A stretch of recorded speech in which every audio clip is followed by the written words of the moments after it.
صباح الخير. نجحت هيئة قناة السويس في تعويم السفينة البنمية الجانحة بعد حوالي أسبوع من إغلاق قناة السويس، وده حصل النهاردة الفجر في تمام الساعة 4، حيث قال الفريق أسامة ربيع رئيس هيئة قناة السويس إنه تم النجاح في إنهاء عملية تعويم السفينة البنمية بنسبة 80%، مشيرا إلى أنه تم ابتعاد مؤخر السفينة بمسافة 102 متر. جاء ذلك بعد أن أعلن الفريق أسامة ربيع رئيس هيئة قناة السويس فجر اليوم الاثنين بدء مناورات الشد لتعويم سفينة الحاويات البنمية الجانحة بواسطة 10 قاطرات، ودول 10 قاطرات عملاقة تقوم بالشد من 4 جهات للسفينة ايفر جرين. وأوضح رئيس الهيئة أن توزيع القاطرات خلال المناورات الشد يشمل شد مقدمة السفينة في اتجاه الشمال بواسطة كل من القاطرة بركة واحد والقاطرة عزة عادل بقوة شد 160 طن لكل منهم، فيما تقوم 4 قاطرات بدفع مؤخرة السفينة جنوبا، وتشمل القاطرتان الجديدتان عبد الحميد يوسف ومصطفى محمود بقوة شد 70 طن لكل منهم، والقاطرتان بورسعيد واحد وبورسعيد اتنين، كما تعمل قاطرتان على شد مؤخرة السفينة جنوبا. وفي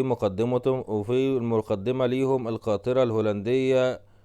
بقوة شد 285 طن والقاطرة مارديف، وتتشارك القاطرتان تحيا مصر وتحيا مصر اتنين في دفع مقدمة السفينة ناحية الشمال.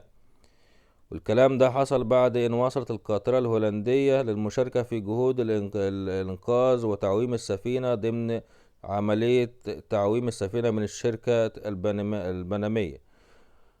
ووجه ربيع كل الشكر والتحية لهيئة قناة السويس والعاملين فيها من أجل بعد قيامهم بأداء واجبهم الوطني على أكمل وجه، موضحا أن حركة الملاحة ستعود بمجرد الانتهاء من تحريك السفينة، وده هيحصل في تمام الساعة 11 صباحا النهاردة إن شاء الله، بعد أن تكون المد في أعلى حالاته في المجرى الملاحي.